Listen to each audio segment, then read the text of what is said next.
Hi, hello, and welcome to Digging Up Ancient Aliens. This is the podcast where we currently investigating Netflix series Ancient Apocalypse. Do the claims hold water to an archaeologist, or are there better explanations out there? I'm your host Fredrik, and this is part 2 of the Ancient Apocalypse saga. And this time we will look into more of the monuments and different locations that Graham Hancock bring up in his Netflix series. Last time we focused more on his background, origin, and influences, but this time we will get more into the archaeological remains or places and sites that he brings up throughout the series. And this time we will focus on 3 locations. It is Gunung Padang, the Pyramid of Cholula, and the temples on Malta, and a couple other of different things too. We are also joined by Dr. Bill Farley, who has been guested us in the past, and also Kayleigh from History with Kayleigh. I also want to thank Mayora Said from Twitter, who shared their research on Cholula Pyramid and some myth about the site and their research, which helped me quite a lot in here. And remember that you find sources, resources, and further reading suggestions on our website, diggingupancientaliens.com. There you also find my contact info if you spot any mistakes or have any suggestions. And you also find a fully referenced transcript there for this episode and basically all the others too we have done in the past. And if you like the podcast or this video, you should like, subscribe, and give us a 5-star review wherever you listen on podcast. Even if you don't listen on podcast, just go to any podcast player, give us 5-star. That helps tremendously in the algorithms. Now, when we're finished with our preparations, let's dig into the episode.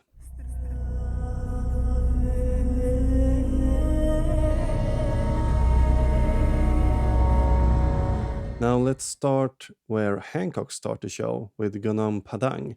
And this site is located in West Java, and that's some 3.5 hours from the central city of Jakarta. Hancock claims that this site is a mystery that has to be solved. A puzzle indeed we have, but not for the reasons Graham Hancock might have intended. Now, there's a rich tradition of legends in the Malay archipelago, as in many other cases around the globe. Of course, there are legends about this site's particular, Gunung Padang. For example, the Sudanese people tell stories about King Silvangi, who tried to build a palace there during one night. And while Hancock usually sees things from a mythical lens, we don't see it that much in this episode. Or do we? His primary theory in this section is that there once was a vast and powerful civilization before the deluge in Sundaland. Now, did he come up with this theory by himself? Well, as we learned in the first part, Hancock have been heavily inspired by theosophic writings. So is it a big surprise that the theosophist C.W. Leadbeater wrote in his book The Occult History of Java that Java once was part of an Atlantean colony that was attached to the Asian mainland? And just because an idea is presented in an esoteric book, it doesn't mean that it's necessarily wrong. So let's see what Hancock has to claim about the site and what his evidence really is. There are 3 claims in the show that we will look into here: that the Gunung Padang is a pyramid, that it's human-made, and C14 dating show that the site's construction could be as old as 9000 BCE, or maybe even 20,000 BCE. Let's start with the first idea that Gunung Padang is a human-made pyramid. And since it was rediscovered in 1979, excavation has taken place basically ever since. A couple of hypotheses has been tested, and since no grave has been discovered within the complex, it's usually agreed today that this site is a Punden Berundak. This would make sense since this type of structure is found across the West Java. Punden Berundak is a megalithic structure whose name translates to basically glorified person. And these structures are similar to a step pyramid in the sense that they are pyramid formed, and have different platforms going up, but they are used as a part of an ancestral worship. And this tradition was most active with the megalithic sites during the Paleometallic era, and sometimes referred to the Indo-Malayan Bronze Age. This period is usually said to be around 500 BCE to 500 AD. So Gunung Padang is one of many structures with this shape within the area, but the largest due to the incorporation of the 885-meter tall natural hill. You also have Lebak Sedang, Arkadumas, Bukit Kasur, and many more megalithic structures in the same type of tradition. We also see connection in later Samoan tradition of mound building that takes place around 1100 CE. And before we go any further, I want to make something clear here, and you will understand this a bit more as we go on through the episode. The Pundan Barandak theory is entangled with a sort of regional naturalism or a sense of regional superiority. Now, the manufactured part is on top of the hill. We find 5 enclosures where archaeologists would agree that we see artificial structures, but the rest of the hill is a natural phenomenon. Since it's a base of a volcano, the columnar joints we see throughout the episode would not have needed to be brought in. Hancock makes a point that columnar joints are normally vertical, while there are many examples where columnar joints are vertical. Look, for example, at the Devil's Causeway. You will notice that quite clear there. But there's, of course, other examples where they are not vertical. And the cracks that create the columns appear where the lava flow cool. And we see this, for example, in the supposed retainer wall that he presents in the show. And what Hancock and Dr. Hillman refer to as mortar is, according to volcanologists, traces of natural weathering, and that the site is based on a volcano would explain the cave Dr. Hillman claims are in the center of the hill, and from all the evidence we have, it looks to be a natural lava tunnel. So we can partially agree with Hancock here that the site is artificial, but it's not a pyramid and has never been intended to be a pyramid in that sense. And the construction used the local available stones on the hill to construct this Pundan Barandak, so that we don't know the function or refuse to accept its manufacture is a rather strange claim from Hancock, to be honest. But note that this hill is an ancient volcano again, and the stones we see here are found within the neck of the volcanoes, and that the site is part of here. And now for the dating of the site, and of course things take a bit of a darker turn here. Much of the episode is spent with the geologist Dr. Danny Hillman Natavidjaya.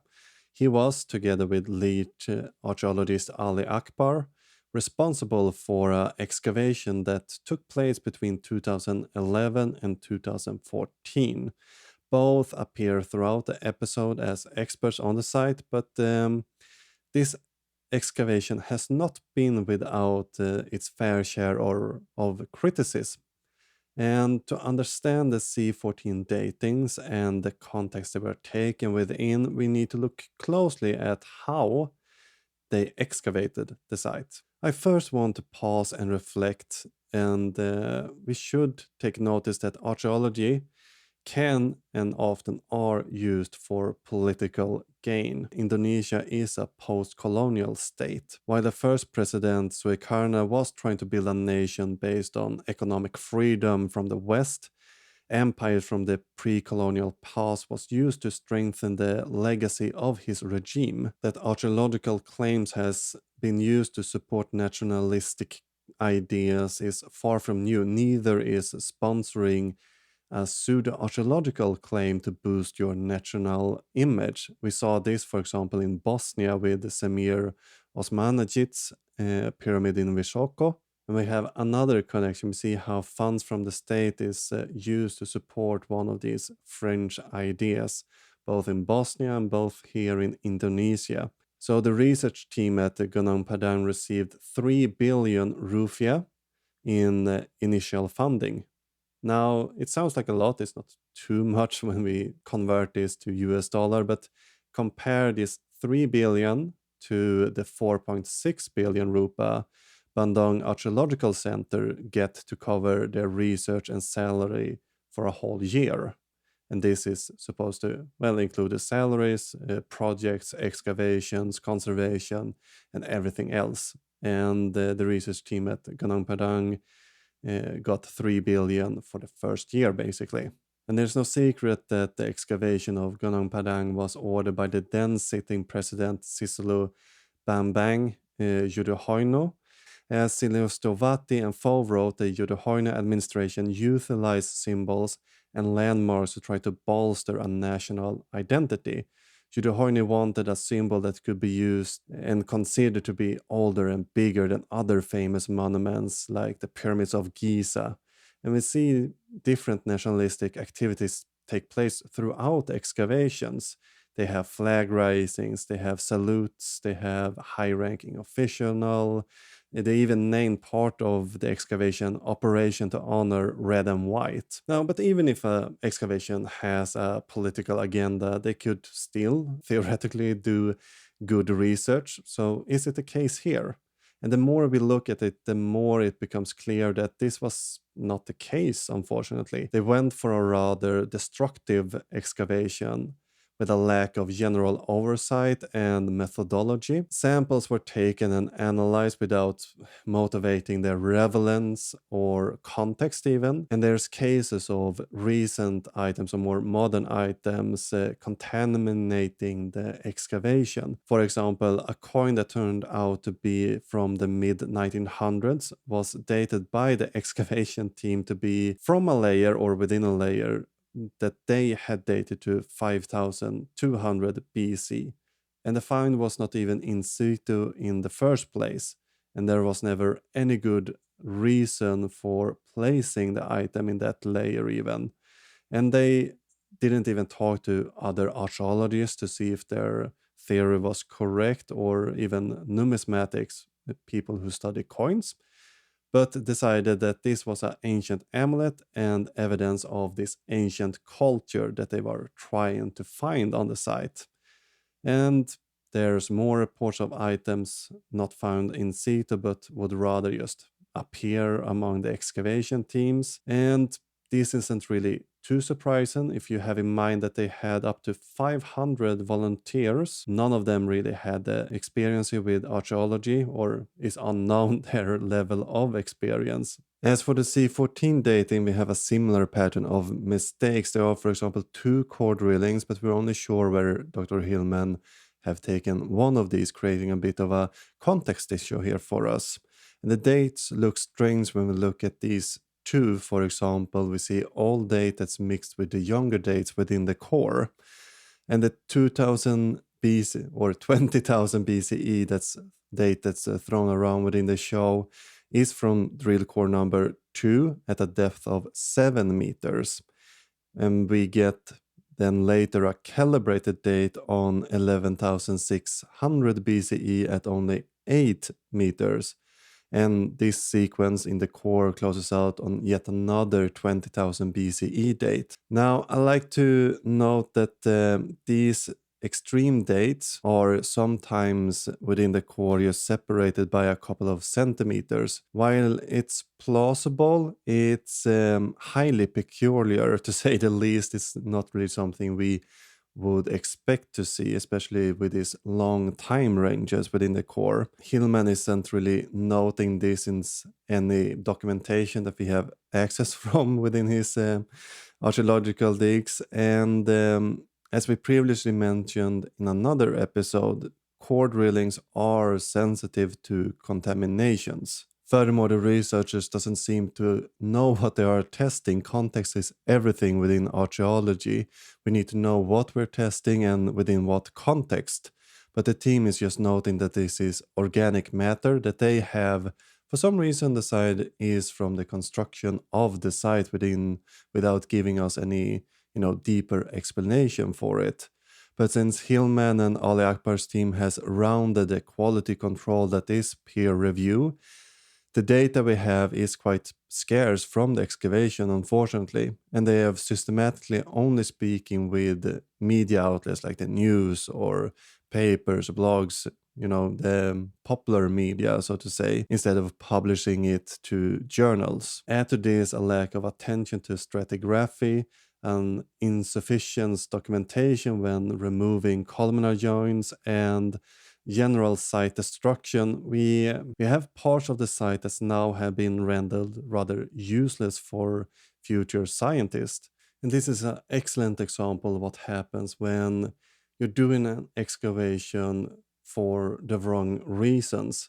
Dr. Hillman went to the site to find his Indonesian Atlantis, and the regime paid Hillman to find a nationalistic monument that would rival the pyramids of Giza. And it becomes pretty evident, read Hillman's book Plato Never Lied, Atlantis in Indonesia from 2013, that he was out to prove his idea all along, no matter the cost, basically. And evidence that might disprove his hypothesis has been left out or explained away. So I find it almost a little bit unseemly when Hancock uses this date without context to prove his hypothesis. In the episode, they never mention the excavations or the obscene amount of money they got to create them. Instead, he go for this idea that the discovery is getting silenced when they don't really share their discoveries with the other. But this approach, of course, fits Hancock quite well because he can then claim that archaeologists refuse to look at the evidence even though the evidence wasn't really shared with us from the start. And before we go to the next part, I want to welcome back our next guest.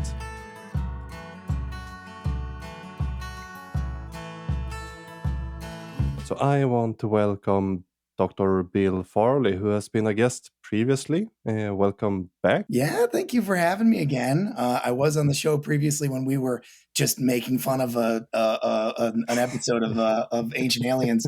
It'll be fun to talk about some different stuff today. So I'm excited to be back. Thanks for having me. So you're an American archaeologist. So you're part of the conspiracy, according to Hancock. Oh, yeah. So I guess we get a bit nuanced part here. But since you were watching Ancient Aliens with us before, would you maybe want to share some differences you noticed between Ancient Apocalypse and Ancient Aliens?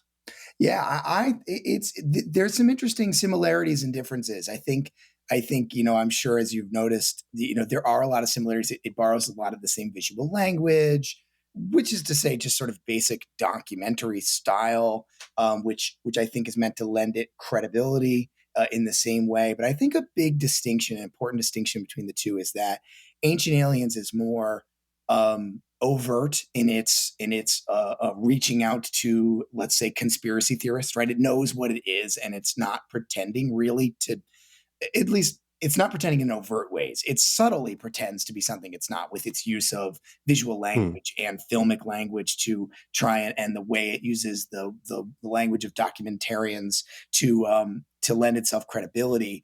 But I think Ancient Apocalypse, maybe because it's on Netflix, maybe because of Hancock and his particular approach to this that goes back decades in his writings, much more tries to play a careful game with how it presents its evidence. It's things that are not backed up. Let's say things that are not backed up by evidence, right? Hancock will sort of quite cagily say, he'll use real archaeological sites and he'll often give lots of real context for them, which Ancient Aliens does a little bit, but Ancient Aliens usually is very quick to abandon whatever archaeologists say and go straight into, but what if there was an intergalactic alien war? And that's the reason why this is referencing back to the episode of the show that I was on, right? Where we were talking about, people hiding in underground tunnels, exactly, which is a site that Hancock talks about in the documentary too, which I thought was a neat little fun connection. But Hancock will spend much more time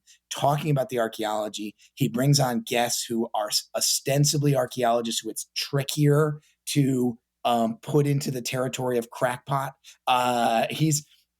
I think it's just a smarter show. It's designed for a more modern audience, and it's designed to draw people in who maybe don't have a lot of experience with archaeology, because a lot of and I've seen this so much in comments on my YouTube videos and on Twitter and everywhere where all this discourse is happening. People will say again and again, I don't know, this stuff doesn't sound so crazy to me. It sounds perfectly legible. And you have to have kind of a pretty decent archaeological knowledge before you can start to pull apart some of his cases. And Ancient Aliens, I think, is much less so, right? It's easier to look at that and go, "This is ridiculous," right? It's much easier. So it makes our job easier a little bit sometimes.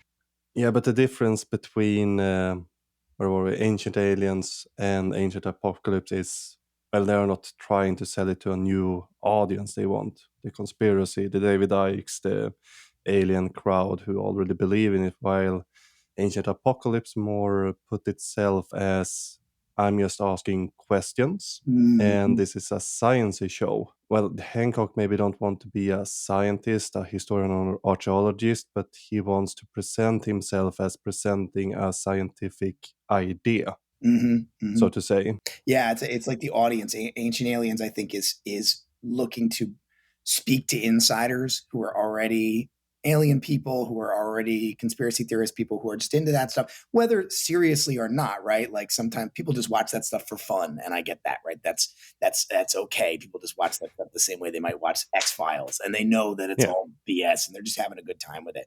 And I think maybe the thing about Ancient Apocalypse that's a tiny bit more insidious is exactly what you just said. Like they're reaching for an audience who don't realize what they're watching is what it is. They think it's something different, and that's a little bit alarming, I think. Yeah, and he's using quite clever method. For example, he always claimed that he is hated, that we're trying to suppress him, close him down because he's on to the truth of everything. And scientists are always trying to keep a status quo. For example, he brings up Clovis quite a lot.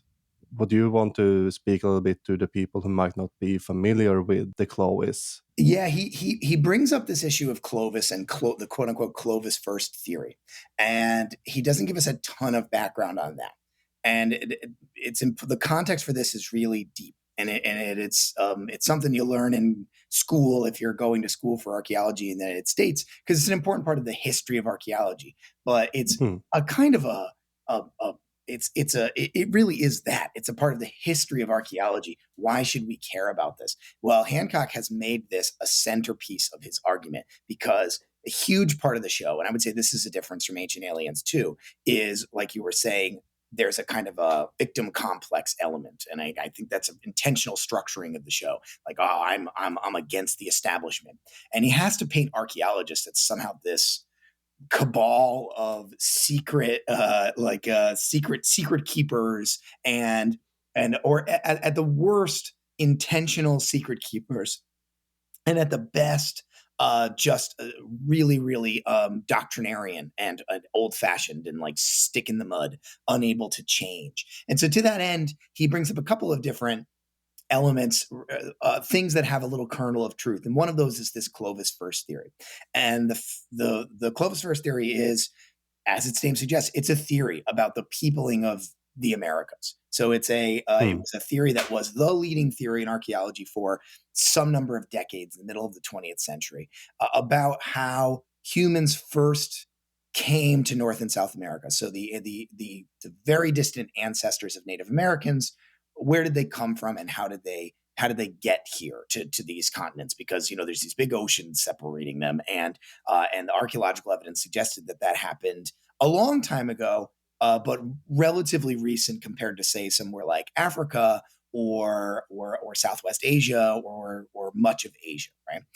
And so the theory was, the Clovis first theory argues, is it's the one everybody's heard of, right? That during the Hmm. last ice age, the Bering Land Bridge was exposed because of lower sea levels. People came across the Bering Land Bridge down through the ice-free corridor, which was this space that was opening between the two ice sheets covering what's now Canada, and then sort of highwayed down into North America and South America.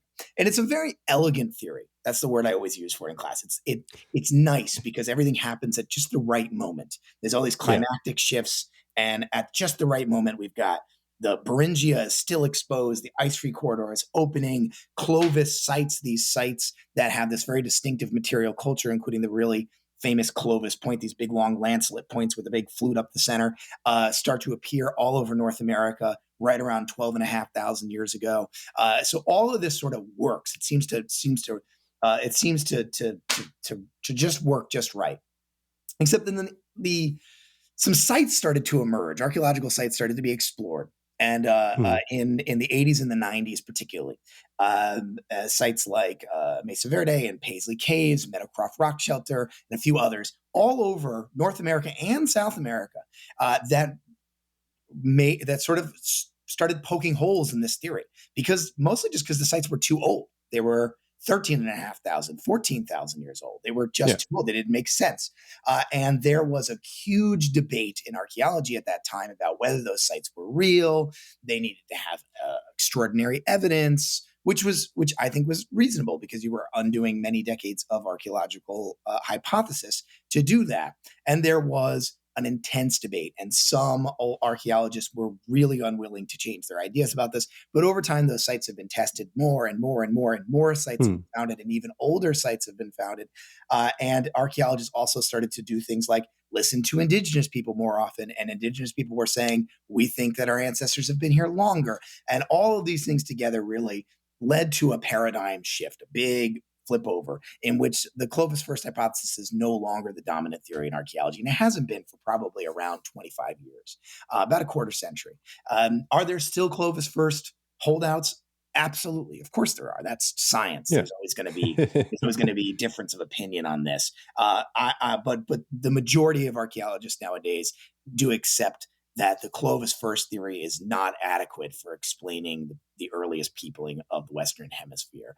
So bringing that back to Hancock, and hopefully I'm not being too long-winded here. It is a little bit of a complicated idea to explain. Bringing that back to Hancock, he wants his viewers to believe that archaeologists still believe in Clovis first and are unwilling to change their minds, because or at least to point to this time when there was a great debate about this and say, that's how archaeologists are. They never change their minds. They're never willing to accept new information. Look at how they treated Jim Adavazio and the folks excavating Meadowcroft Rock Shelter. Right. Look at, and, is there a kernel of truth in that? Was a guy like Jim Adavazio treated badly, and that site was given an extraordinary level of scrutiny? Probably. But first of all, it was a quarter century ago. And second of all, ultimately, I think in many ways, Clovis first is a case study for why Hancock is wrong about this, because when the evidence continued to build, archaeologists did change their mind. And today, the majority position has totally shifted. And most archaeologists do believe in a pre-Clovis occupation of North and South America. So I just don't think it holds water. So he's creating a straw man there, right? But it's a straw man with a kernel of truth, not to mix several metaphors wildly. But it's a straw man with a kernel of truth at the heart of it.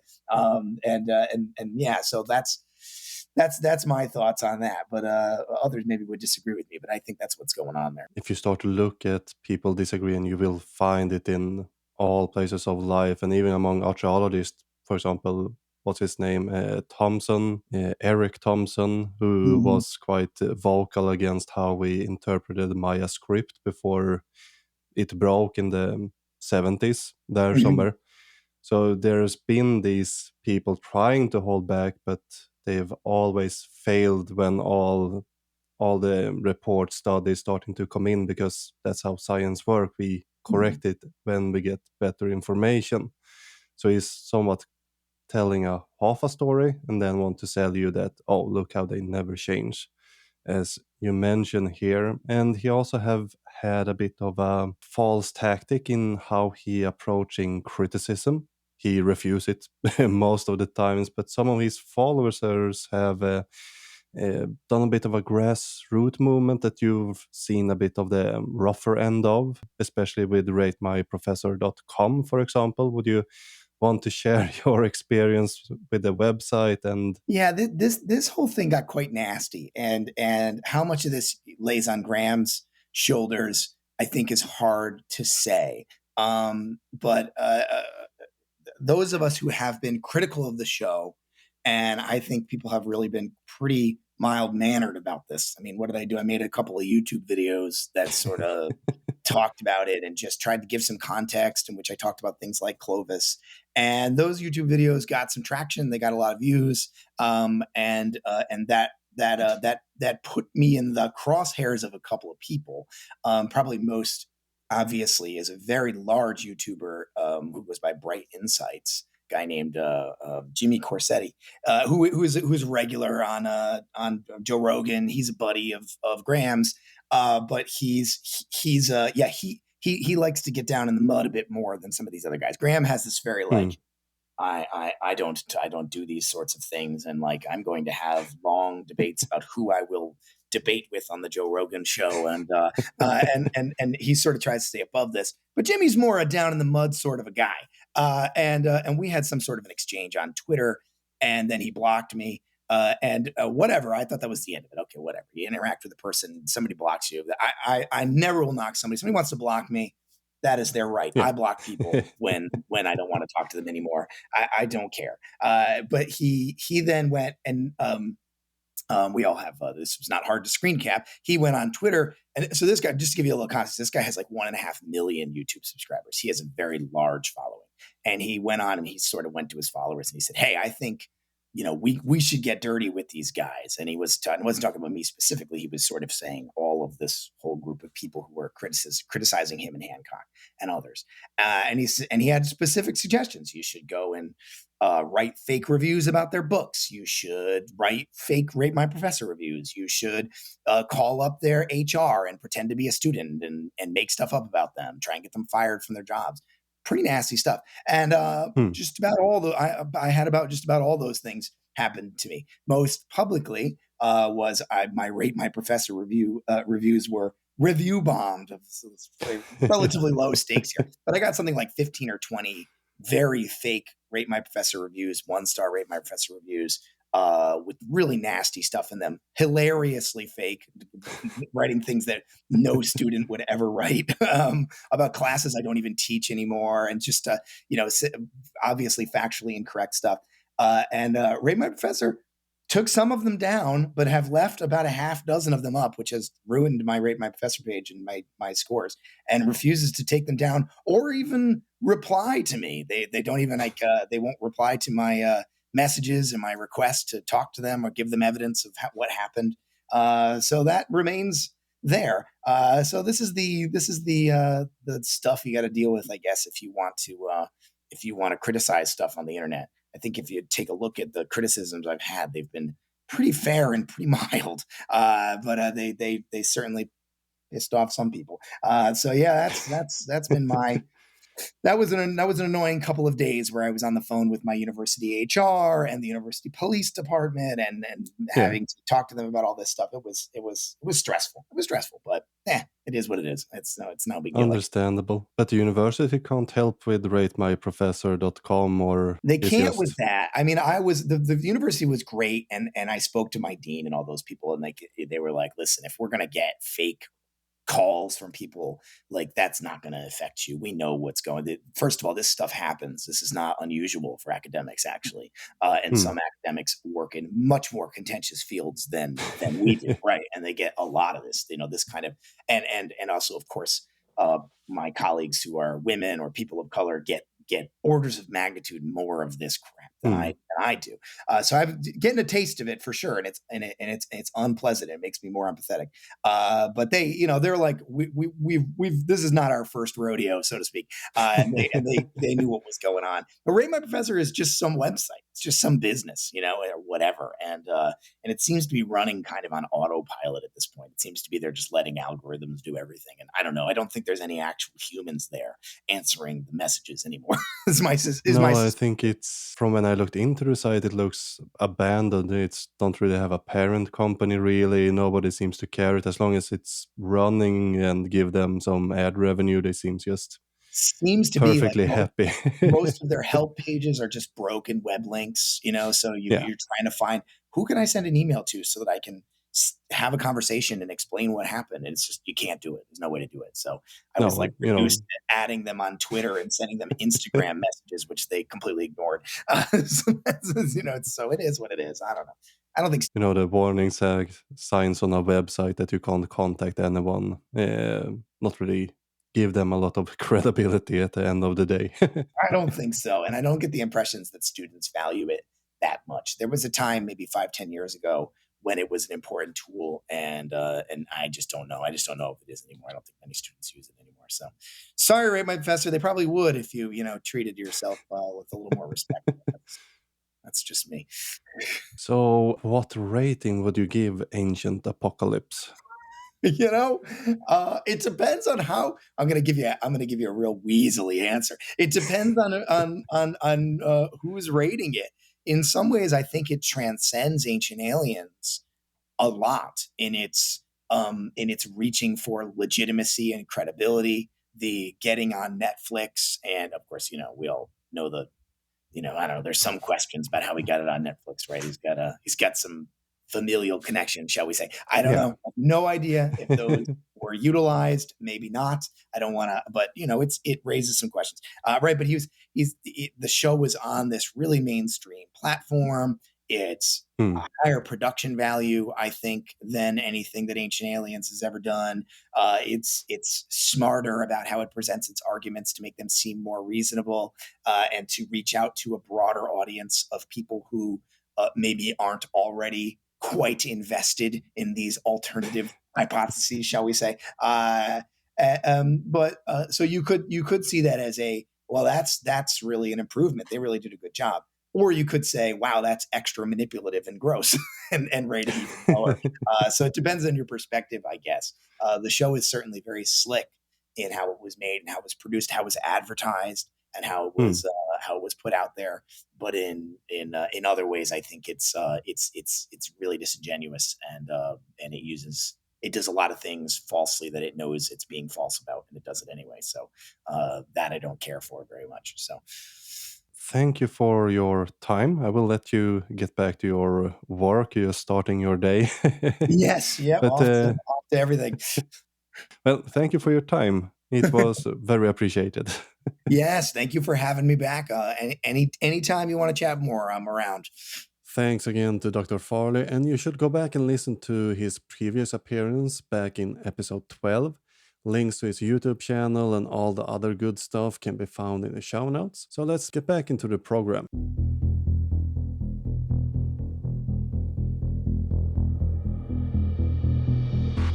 Hancock brings us across the globe to a place famous for its hot sauce and having the largest pyramid on Earth. Welcome to Cholula, located in Puebla, Mexico.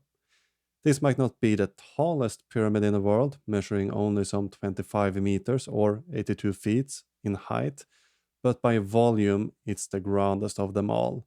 The sides measure 315 times 300 meters, or 1033 times 984 feet, and were built around the late Preclassic Mayan period, almost simultaneous as Teotihuacan. We can see the influences of this larger city on the Cholula pyramid in its earlier stages.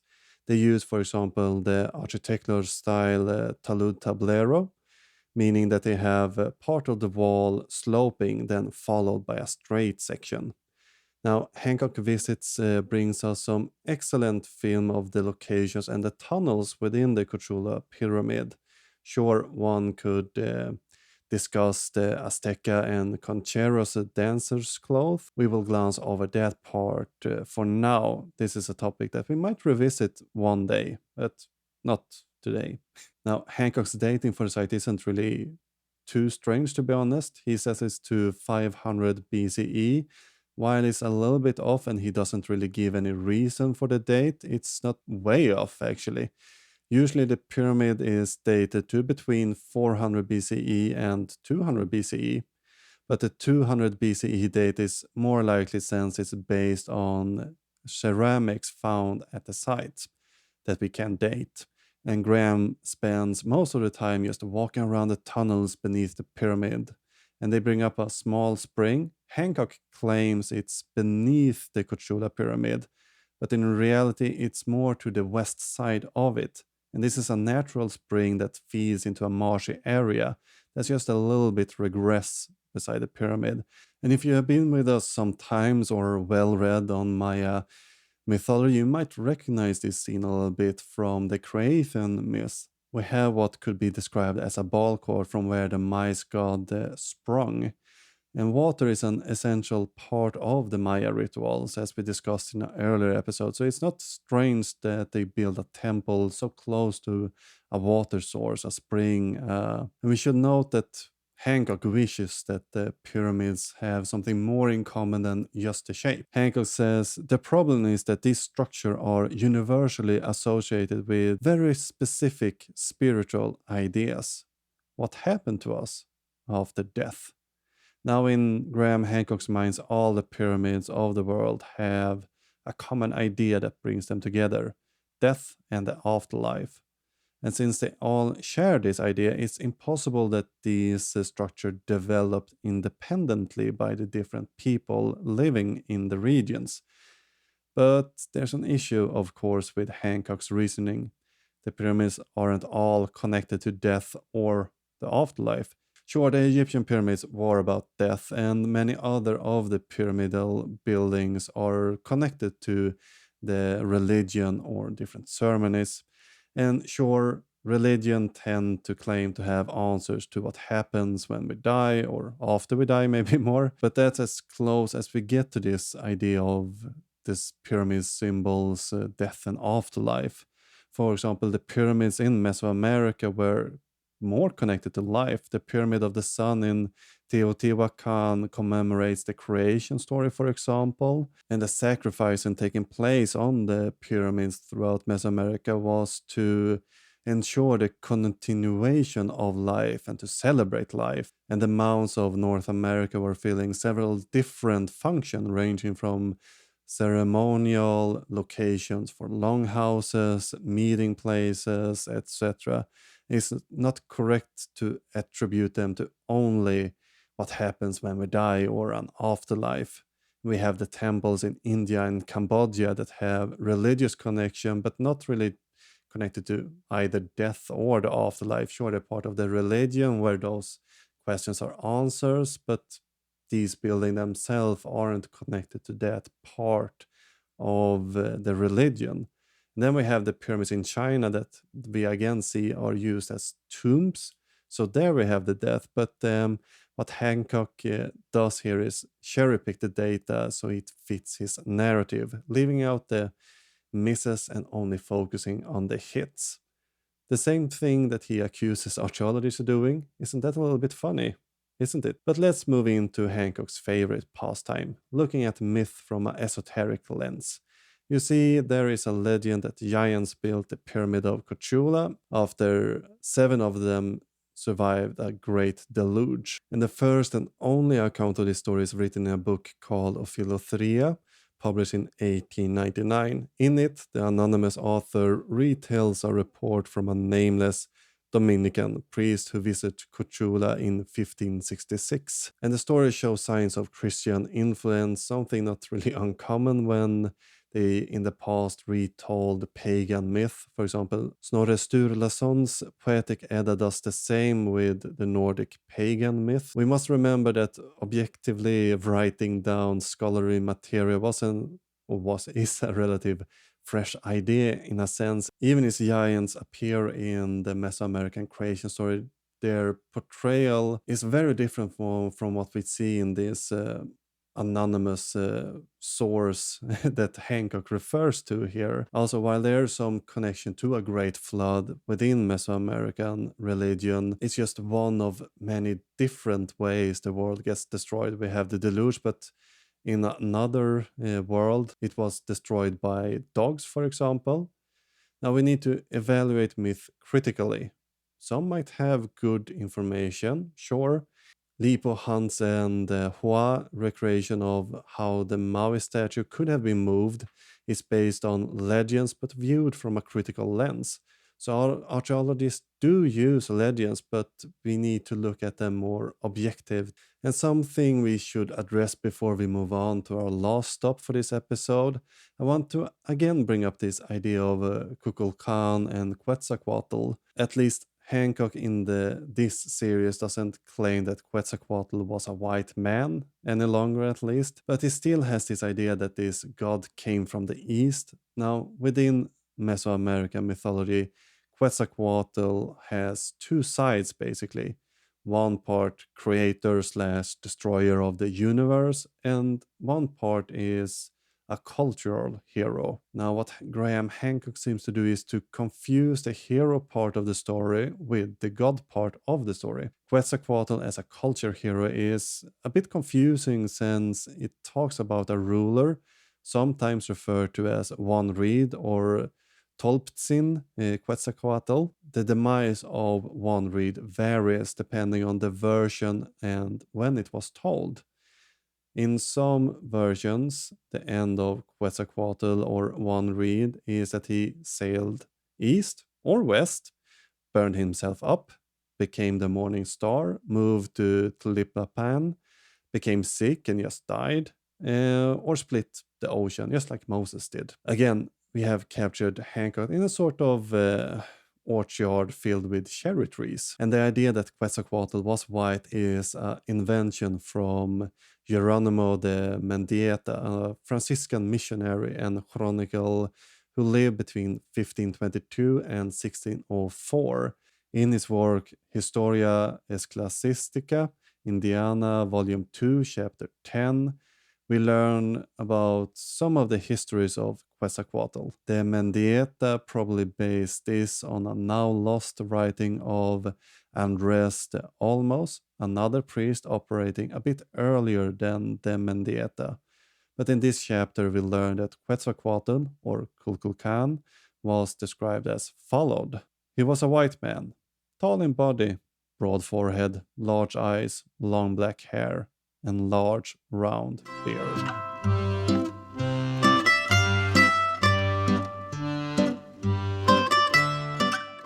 Now let's head over east from Mesoamerica to the Mediterranean Sea. And just south of Sicily, we have three islands, Gozo, Comino, and Malta. This little island nation is home to some of the oldest known megalithic structures. And we covered these buildings recently in an episode called Aliens and Ancient Engineers. And what's interesting is that Hancock's claims doesn't differs too much from the old Ancient Alien episode. We still have this idea of an outside force coming to the islands and helping these poor farmers who've never built anything bigger than a shack. And the funny thing is, the Ancient Alien proponents agree with the mainstream interpretations of the date of the sites, while Hancock does not, as we will learn here. But Hancock, he disagreed with the conventional dates, putting the site to 3600 BCE and 3200 BCE. He admits that there are datable artifacts and things from the sites, but he just hand waves them away, saying of course, these parts were built later, but the rest of them is built a lot earlier, of course. And the director of the show does a great job giving the impression that these sites have been barely investigated. But there's actually been ample dating on these sites. There are both optically stimulated luminescence testings. So we test quartz, for example, to see when it was subjected to sunlight. And when we perform this test, the dating lands about 3600 BCE to 3080 BCE. Add to this the accelerator mass spectrometry, a form of carbon dating that have given us dates in the past between 3600 BCE and 3200 BCE. But the date Hancock want is around 10,000 BCE. So he have set out to find someone who agrees with him on this date. And Hancock does a little sneaky thing here again, claiming that we will use archaeoastronomy, which is a real thing, or, well, Graham calls it the knowledge of the ancient. Now, in reality, he is not really using archaeoastronomy in that sense here. If he did, it wouldn't really fit with his theory. Instead, they interview a Dutch juridical translator by the name of Lenier Regic. And Regic believes that the temples on Malta align with the brightest star, Sirius.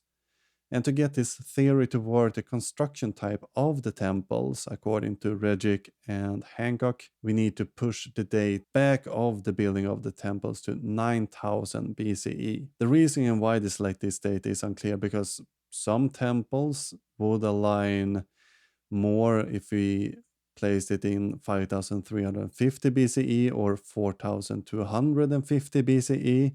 But we could also use other signs on the stars, for example, oriented temples towards Centauri, the equinoxes, or the solstices. Why these orientations are not viable is never explained or even presented within the show. They also leave out that the Southern Cross lines up a lot better with all the temples on Malta, in contradiction to the Sirius alignment that would only work with some of the temples. And even then, if the date would be moved back, the Southern Cross or the Crocs would make more sense for the Maltese sailors, since they used this to navigate to and from Sicily. And using the Crocs as alignment also fits with the time frame from when we know that the temples were built within our dating. However, Hancock has an ace in the arm. There's evidence of earlier human habitation than scholars have thought, or, well, human-like habitation. Now, in a cave of Gar Dalam, 2 teeth were found in 1917 by Mr. G. Despot and identified as Neanderthal. And this was based on the teeth perceived pulp chambers or turodontism, but this identification was never replicated, and it seems to have been wrong from the start. It doesn't mean that it's impossible that Neanderthal lived on Malta. They were across Europe. Of course, they could have come to Malta, but we don't have any evidence for it. Plausible? Yes. Proven? No. Not yet, at least.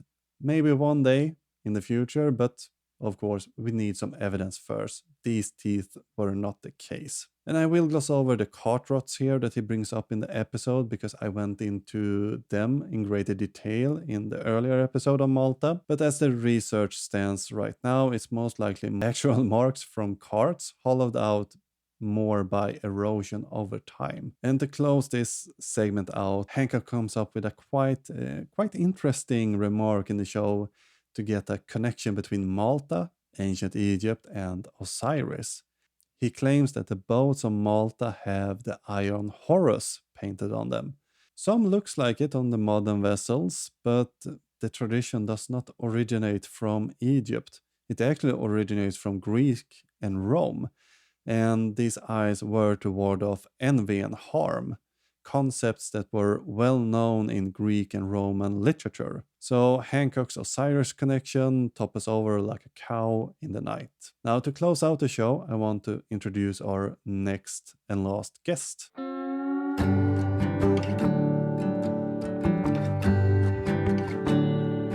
So I want to welcome to the show Kayleigh from the YouTube channel History with Kayleigh. Would you maybe want to tell the audience a little bit about yourself if they're not familiar with you already? Sure. Yeah, my name is Kayleigh. I'm from the Netherlands. I'm 31. I'm officially a high school dropout, but I've been passionate about history since I was young, especially the Stone Age. So when I got about 10 years ago, I had a surgery that made me unable to work. So I started researching things in my free time because I had a lot of that. And eventually I decided to create videos on the research that I was doing. So that led to me creating my YouTube channel, and I started making videos on structures from the Stone Age. And eventually it led to me doing a whole lot of other things. And earlier last year, I started doing anthropology on my channel, and that's currently my focus. But I still love the Stone Age structures and the mystery surrounding them. So I decided to review the Ancient Apocalypse series from Graham Hancock on Netflix. And I'm making a review for every episode. I'm making one video. And eventually I will have covered everything and looked at the facts and the fiction. Were you familiar with Hancock before you started the reviewing project, or was he new to you as a history learner? He was definitely not new to me. I've been following his work for about a decade now. And yeah, of course, in the beginning, I was quite intrigued and I thought that maybe he's onto something. But the more I looked into things myself and researched them for myself, I learned that a lot of things that he's saying is very embellished and not necessarily based on factual evidence. So, yeah, I mean, I've seen his podcasts on the Joe Rogan Experience. I'm very familiar with him. It's just that for the videos on ancient apocalypse, I only look at what he says in the show, and I don't focus Okay. on anything outside of the show. Because for the people that aren't familiar with him, they're only going to see the show at first. And based off of Yeah. that, they're going to eventually create their opinion. And I didn't want to, how do I say that? I didn't want to make sure that people that weren't familiar with him heard things that they didn't see in the show. Understandable approach and a bit different than maybe some others have had to the show. What did you feel when you saw the episode? Did you feel that it's more, I'm not sure if you're familiar with Ancient Aliens and those type of documentary. How do you feel it compares to these more extreme pseudo claims compared to Hancock? Is Hancock more easily to get sucked in by, or will people react differently? Do you? I think it's a bit of a mix. On one hand, he is equally over exaggerating, in my opinion. But on the other hand, he's wording it in a way that makes it sound plausible. And I think that's a bit of the catch of this show. It sounds plausible enough for people who aren't aware of the Stone Age history. For them, it may sound like, oh, this could actually be a thing, or this could have happened exactly like he says it happened. But when you actually research it, you find the flaws and you find the holes. You can get sucked into it very easily. Sorry, my cats are doing their thing. But I mean, yeah, you can get sucked into it very easily, especially if you're unaware of it, because the shows it looks good. He tells his stories in a way that it's intriguing. He's a very charismatic guy. That doesn't mean that he's right, though. So you can get sucked into it, but I hope that most people that have watched it will also do their own research to form their own opinion and not just take his opinion as fact. Did you have any issues watching the episodes? I know many in the archaeology field have been wandering holes in their living rooms, shouting at their televisions. Did you feel it was a struggle to watch, or? Yeah. Honestly, episode 1, first 2 minutes, I paused, walked away from my laptop, and told myself, am I really going to do this? Like, I don't want to attack a person. I only want to attack their work, or not even attack, it's a critique. And I don't want to attack anyone or make it sound like I'm attacking anyone. It's just that I very much do not agree with him on not just one or two things, but it's like when I make my scripts, I pause nearly every 30 seconds to write something down. Doesn't mean that it'll be in the end script that I create. It just means that that's how long it takes for me to watch an episode. So an episode of 25 minutes takes me about an hour and a half at least to get through, because I hear something and then I'm like, is that really the case? And then I have to research it, look it up, get all the facts straight, then write something down, then go back. And then within 10 seconds, I'm like, really? Again? Pause. And, you keep... Yeah, it's a thing. I don't recommend doing it. Let's keep it at that. I started this and from the moment I started it, I actually regretted doing it because it's so much work. I normally write my videos from a few scientific papers that are available on a species or a structure, and that's super easy for me because I have my research all cut out. I know what to do, I know what to write, and I can write a script in 8 hours? and be completely done. With this, it's like an hour and a half to watch the show, including some research. Then I have to go back, research deeper, and then try and create a script that's sort of easy to follow. Yeah. Yeah.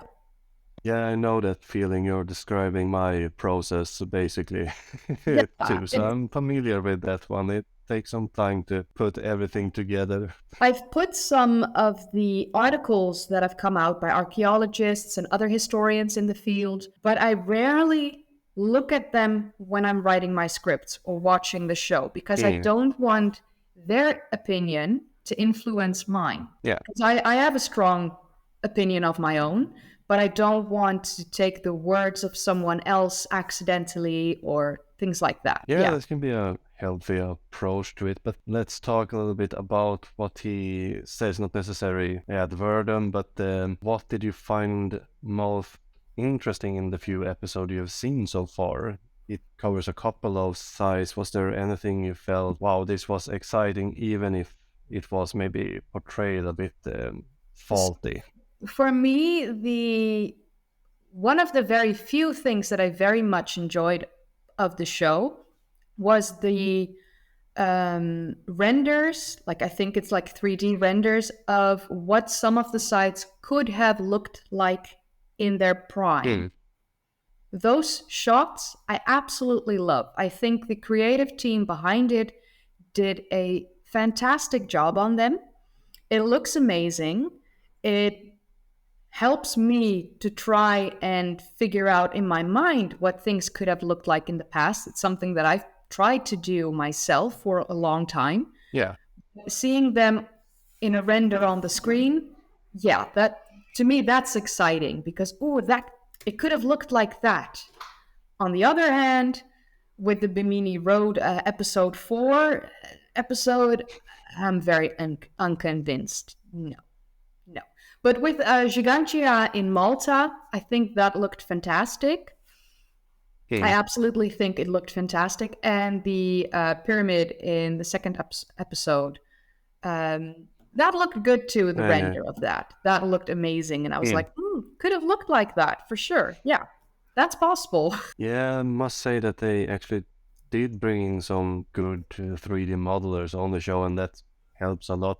You know, to get people picturing how it was back then, even if it's not an exact carbon copy of the site, it still, gives some imagination, and those type of projects has been part of archaeology for a quite long time. In reality, it's just that we don't really utilize them as much as we could do, which something we can apply in our own, outreach to the public in a sense.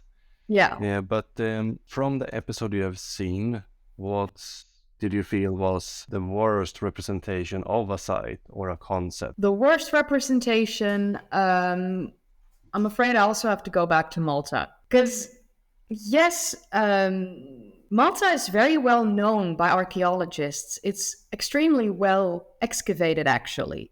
They research it thoroughly. That the archaeologists on Malta and that have worked on Malta in the past have done tremendous work. And he made it look like they barely did anything and they got all their facts wrong. And they just don't want to admit that there was this ancient civilization that took over everything and just built everything and then disappeared. Like, no. It's extremely well known that on Malta, the temples were created by the Neolithic temple builders. And they did an amazing job. And you can even see on other structures on the islands of Malta and Gozo that it wasn't a thing that they just did. It was a gradual thing. There are things older than the massive temples, like some of the dolmens and other sites on the islands that predate Gigantia and Hajar-im and Menaidra, that he didn't look at and didn't show in the Netflix series because that would ruin his story. So I think the worst representation that he gave was the Malta episode so far. I mean, Bimini, it's just... But, I mean, everyone knows Bimini is just...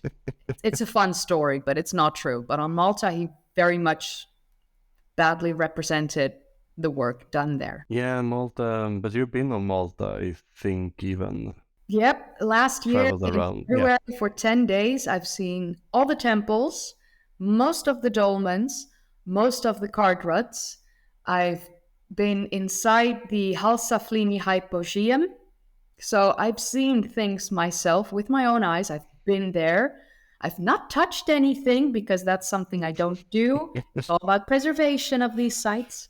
Is there something you wished that Netflix aired instead of this type of documentary? If you were the producer, what would you make instead for a documentary show? Honestly, I would have contacted Dr. Lee Berger and asked him to film the excavations in the Rising Star Cave system and all the amazing things on Homo naledi that they found there, and show that process. Show how an actual excavation season goes. Not just one day of an excavation where they might not find anything, but film an entire excavation season and show that to the public. Like, of course, take out the fun stuff and leave out the boring stuff. That's fine. But show people what a real excavation is like. Yeah. On the field, with the people, with the experts, show how they speculate about things as they are finding it before they research. Because, of course, they speculate a little bit here and there. And that's fun to see. This might be from this, or this might push to that narrative, or just show the real stuff, show real excavations, show real historians and archaeologists and paleoanthropologists while they are working and not just sitting in front of a camera. Because that's what we currently do when we show them mostly. I mean, when Homo naledi was first discovered, they did film with National Geographic and they showed excavations. The reason my video on Homo naledi blew up was because of that amount of interest, because it was filmed in the past. So people remembered seeing it and wanting to know more, wanting to learn about new information that has possibly come out since. I think we should look more on the real stuff and not just the ancient aliens, ancient advanced civilization narrative that honestly is based on nothing. Yeah, old esoteric text for the most part. There's some fantasy stuff. Well, I like the esoteric part of it. Like I've done this Egypt tour with an on an esoteric tour, so I understand that way of looking at it. But even then, the tour focused on the real history and gave esoteric information on the side. It wasn't about that the esoteric thought of it and thought behind some of the things was like the only way to look at it. We know the excavations, and then we see these symbols, and this is created in a certain way, and that might have this or that meaning. Whether you believe that meaning is up to you. That's how that tour went. So the esoteric part of it, I don't mind. It's just that we need to focus on the real history and real archaeology before we think about an ancient advanced culture that lived on the planet, came from Atlantis, and then went with their boats and everywhere. And then everywhere they went, only one arrived, and sometimes even 9,000 years after Atlantis disappeared. Like, what is your story? Like, giants and no. Please, no. Seems to be a difference between using esotericism to add to existing knowledge, but what Graham Hancock and Van Daniken do is to use theosophy, anthroposophy, esoterians as the lens who we look through the myth on. So if people want to hear more from you or view your show, where should they go and find you? If they want to watch me on YouTube with my thorough videos, they go to History with Kayleigh on YouTube. Very easy to find. Usually when you type History with and just a K, you can find me, because most people can't write my name. On Twitter, I'm Kayleigh History, and on Instagram, History with Kayleigh as well. I also have a Facebook page, but I rarely use it. So don't bother. Don't even bother. All right, so look her up on Twitter, YouTube, and Instagram. Yeah. Thank you for your time, Kayleigh, and see you some other time. Yeah, my pleasure.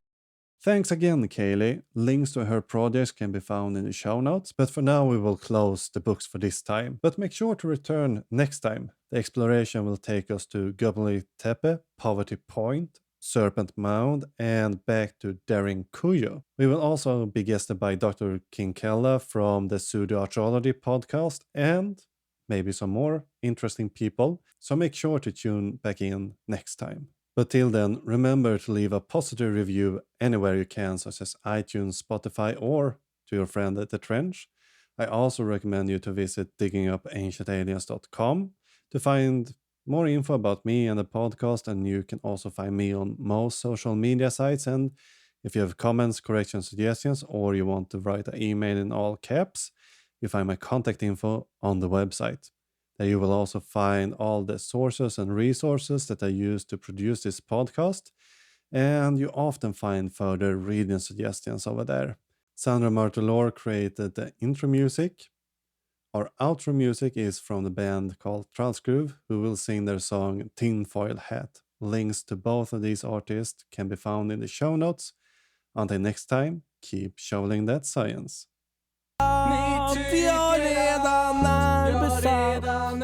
Men jag skyddar mig för jag har foliehatt. Och så säger ni det är en galen fantasi att engelsk manipulerar oss med telepati. Ni tycker att jag redan är besatt, men jag skyddar mig för jag har foliehatt.